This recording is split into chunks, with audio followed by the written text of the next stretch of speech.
Hi everyone, it's Jerry. I have a sharp game to share with you from 2005. On the white end, Judit Polgar, playing against Rustam Kasimdzhanov. Okay, the opening we have here in open Sicilian. And in this one, black plants the pawn here, this e-pawn, on e6. Works with this small pawn center. Follow up g4, the Keres Attack. Sparks sharp play. Now e5, knight f5, g6, g5. A piece sacrifice line. Knight down for the count. We're not taking right back. This is an option for several moves, but we don't see this for about 8 moves. Simple recapture on f5 here. These two pawns pretty much act as a minor piece, maybe even outweighing a minor piece. The only way to play it as black from here is with d5. That's what we see in the game. Trying to hang on to the knight, you're asking for trouble. Queen development, queenside castles. This duo is very strong. So it's d5. Queen f3. We have a fork. Follow up pin. This pin now broken. Now 6 years earlier, Polgar had this position as white against Anand. I covered that game, another sharp one. In that game, Polgar played bishop d2. Pawn takes knight, recaptured on c3, Anand following up with bishop g7. Things are slightly different here. We see the piece sacrifice for black's two center pawns here, and we now work with a dark square bishop and knight extra for black. Similar to that Anand game, black here plays bishop g7. Computer does not like this move. It's leaning towards bishop c5, rook falling back, queen e7, bishop c4 as one follow-up move. I could only scratch the surface in a wide open position like this. Keep in mind, I do include the PGN in the description, so if you're interested in examining this position here further with these two moves, feel free to do that. How it is played here, bishop g7. Follow up now rook g1. And from here, king f8 is played. This is considered top at this stage. If you castle, you're asking for trouble. There would be pawn takes knight, and then this rook here hops over to the g file. Big problem here on g7 now. So that's why we're not seeing castles. King f8. Follow up now queen e3. Offer of a queen exchange. Declined. And from here it's h6. Now, the computer says rather than h6, rook g8, kind of saying you're going to have to bite eventually on f6, and when you do, my rook is there competing for that opened g file. Okay, it's h6 in this game. Finally, this knight is picked up. You can't maintain the tension, not a good idea to maintain the tension for longer. For instance, supporting g5 with h4, that would be kind of silly. You would give black a capture here on g5. You would activate the rook on h8.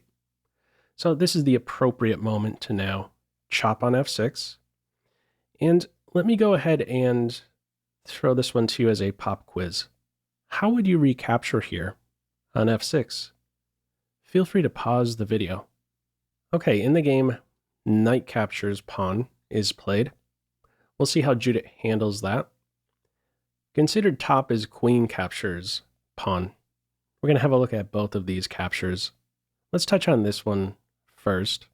It says, address the threat here, back off with the rook. Rook d3, rook d6. I'll put on this one and just show you a couple of ways black can quickly go wrong. This is one way. Queen f5, bishop h3 is there, supporting that bishop development problem on d7. And another one, if you try improving the knight, big trouble here. There's a rook check, and then a follow-up fork. Knight d5 will track the queen. Okay. What about bishop captures f6? There's going to be a problem now on black's dark squares. The dark square bishop can be tracked like so. And this is a healthy follow-up move from here. Here's a couple ways black could go wrong from this position. I'll touch on these two moves from this point. If b5, there's this really sneaky move I didn't quite understand straight away. Queen e3, saying if you take my bishop, there's now this there's only one winning move here. Rook e4. See what's going on? Two things. Mate in one threat, and also the idea of just covering e7. Why is that important? Well, it paves the way now for this other idea. Queen a3 check, and the queen is not able to block. So let's say bishop b7 here, stopping mate in one. Yeah, there's queen a3 here, and this will eventually lead to mate. So let's just see what this looks like. Look at how these majors are swarming that black king. Okay. Another line at this point here after bishop c4, knight e5, this is a cute one. We would have a check, king e7, and now you can triple up here on the d file and say, my bishop here is poison. We would have a mate in two. Could sacrifice the queen here, and that would be a very pretty mate. The pawn there assisting in the end. Okay, those are a couple of the sharper lines, let's just say. Now, how it is played in this game, black ends up capturing on f6. Let's see how Judit handles this. It's with a check here on d8. Black saw this one coming, rook d8, but I believe underestimated this position here in the follow-up by Polgar. If a slower move is played here by Polgar, that would let black off the hook. She has to keep her foot on the gas here, and does. What would a slower move look like here? Bishop h3, watching over pawn, paving the way for next rook e1. Black would have one move here that saves the position. Bishop f6, targeting the rook, scaring it off of this rank, unpinning the knight.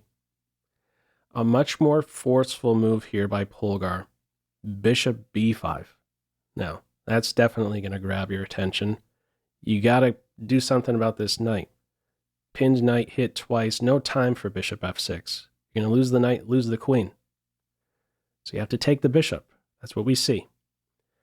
Now rook e1 is there, hitting the queen, hammering away at that pinned knight.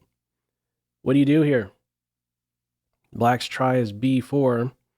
Now, before going for such a line, Polgar had to see bishop e5 and know how to respond to that. Okay, not the most difficult follow-up in response to bishop e5.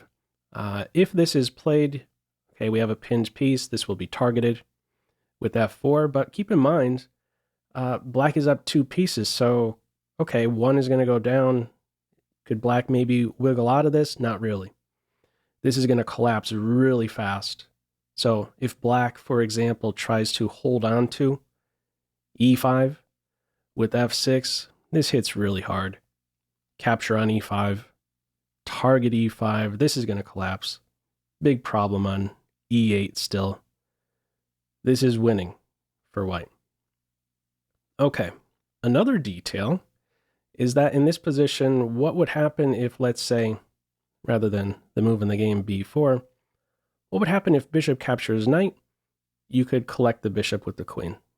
You could afford, in such a position, to give up this rook because you would have mate. So these are some of the simpler lines that needed to be calculated by Polgar before going in for these lines here, kicking off with that bishop b5. The move played here is b4. And at this stage, white is winning, can go ahead and chop the queen, chop the knight with check first, and then chop the queen with check. But Polgar maintains the tension at this stage, and it turns out that her next move is in fact a blunder.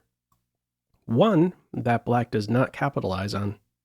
So in this game we have a case of back-to-back blunders. Knight b5 is played here. Pop quiz. How would you respond here? Feel free to pause the video. Okay, the winning move is not rook captures a2.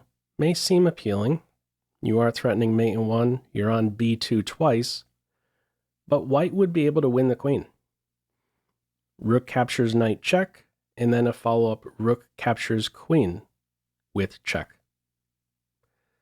So the winning way for black would be to play bishop e5 in this position with the moves b4, knight b5 included. Things are much different. If bishop e5 was played and then f4, now the rook would swipe the a2 pawn. Threaten mate. You're also on b2. No time for king b1. Rook captures b2 check. There isn't really a good response to this follow-up, this sequence. Bishop e5, f4, rook a2. This is considered winning for black. So a little bit of luck on Polgar's side here. Black does not spot bishop e5 at this stage. Now earlier, that rook a2 move would not have been available with the knight still on c3. It was defending a2. Okay, in this game, bishop captures b2 check ends up being played. And this sparks a chain reaction of captures. We're going to be pulled into a more technical position in ending. A minor piece ending is what it's going to come down to. So let's see what this looks like. King captures bishop, queen check, queen blocks, king g7. Okay, we got the piece back.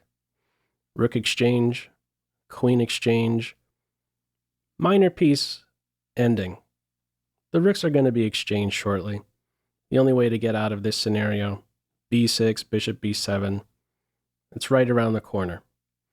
Polgar at this stage is up a pawn, and it is an important pawn. These two right here, normally I would identify, okay, it's only really acting like a single pawn, but there is great weight to these doubled pawns. This last move, robbing the king of two dark squares, sort of stuck here now. No great way to improve.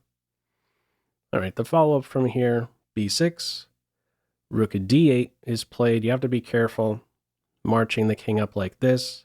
You're asking for bishop e6 check, and your rook is going to fall. So rook d8, bishop b7, there's our rook exchange, and here we are in a minor piece ending. Now the king could advance, approach the b4 pawn, down for the count, and there goes a2, white king hunting the b6 pawn now, but some patience. King captures pawn here, it would be a draw. The move played here, c3. Just a single step, off of the same color as the bishop. If you go 2, the bishop can put pressure on it. Here's the thing, if you take on b6, there's bishop captures c2. And this here would be a draw. Knight takes bishop, king captures f5. The king is going to scoop up the f4 pawn, the king over here in left field out of play. This is considered a draw. So, some patience. After bishop to b1, this pawn is going nowhere. Let's just save the c3 pawn. And from here, black maneuvers the king to d6, going into a king and pawn ending is losing for black. So I'm talking about this line here. Bishop captures pawn, knight captures bishop, king captures knight. White in this position here on move, and 5 tempi away from queening. Black, 6. White wins the race. So you cannot afford to go into the king and pawn ending. So what is tried here after c3, king e7, king takes b6, And the plan here, advance your passed pawn. In comes c4, c5 with check, save the knight. This pawn is poisoned. Follow up fork. We know who wins the king and pawn ending. King e4, knight e7, and now black has a very narrow path to even get in position to stop this passed pawn. Let's see what this looks like. Bishop c2, a4, d7. They're just in time, but look at this diagonal. It's a short one, and white has 3 of these squares covered and only needs to scare the bishop from d7. Promoting straight away will be a draw. Let's see what this looks like. The king would collect the f5 pawn first, and then scoop up the f4 pawn on his way to tracking white's remaining pawn. The only thing you need to do at this stage is question the bishop. King c5 is the final move. Black resigns. Next up, king d6, taking away that final safe square from the bishop, d7, and white will be able to successfully promote shortly thereafter. So, very nice game here. Sharp one out of this open Sicilian Keres Attack. What are your thoughts with this one? Feel free as usual to leave any feedback to this video in the comment section below. I hope you enjoyed it and maybe took a thing or two away. That's all for now. Take care.